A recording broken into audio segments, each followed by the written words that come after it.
On a un super sujet, c'est quelque chose qui tient au cœur, à mon avis, de tout le monde. C'est un intérieur de studio d'un artiste. C'est-à-dire, on a les pinceaux, on a palette, on a papier, on a les choses autour.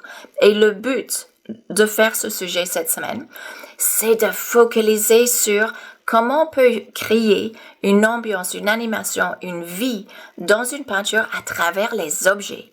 La semaine passée, on a focalisé sur le fait qu'on peut utiliser les personnages à créer une ambiance et une vie, mais on peut aussi utiliser les objets.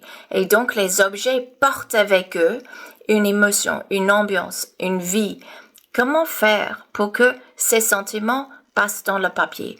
Et donc, un des éléments, c'est la lumière et les ombres. Donc, on va utiliser la lumière et les ombres pour aider à faire en sorte que cette émotion passe, mais c'est plus que ça. Donc, on va parler de plusieurs manières différentes, mais une autre que je voudrais introduire cette semaine, c'est le travail de la vie.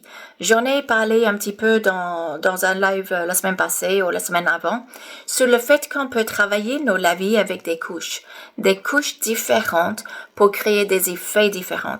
Et donc, une des raisons pour lesquelles je trouve que c'est sympa de le faire, particulièrement dans une nature morte, c'est parce que ça crée une profondeur, ça crée une richesse, ça crée de la vie, mais ça crée aussi une originalité. Et donc, beaucoup de personnes, pour le moment, ont, on va dire, une habitude de peindre d'une certaine manière, et parfois c'est même une manière qui a été apprise. Et je voudrais faire en sorte que, si je peux, encourager les artistes à aller en dehors de leur zone de confort et faire des essais, expérimenter avec des techniques différentes, parce que la vie n'est pas faite d'une seule manière.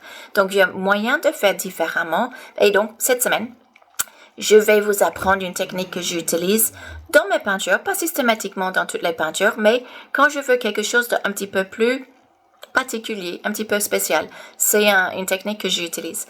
Donc, ce lundi, 18 août, on va travailler ce scène intérieure d'un atelier d'artiste. Donc, amenez avec vous cette semaine votre ressenti par rapport à votre matériel, peinture, pinceau, palette, papier. Ça vous touche comment? Ça vous fait ressentir quoi? Cette atmosphère, cette émotion que vous ressentez, on va essayer de le mettre dans vos peintures. C'est super important de pouvoir faire ça parce que y a rien pire que des natures mortes qui sont vides, stériles, que des objets. Il y en a beaucoup de peintures qui sont magnifiques au niveau des natures mortes.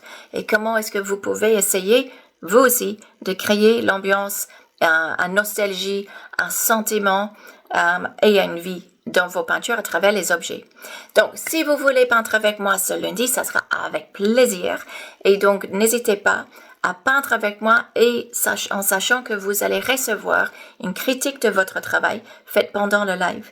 Mais si vous pouvez pas venir lundi, ne vous inquiétez pas, vous aurez aussi le replay, l'enregistrement du live que vous pouvez regarder dans les deux cas à vie, parce que vous allez garder le lien à vie. Donc, à lundi, et on va essayer de booster votre peinture et aussi de vous stimuler pour travailler un petit peu en dehors de votre zone de confort et en dehors des techniques qu'on connaît déjà. À lundi.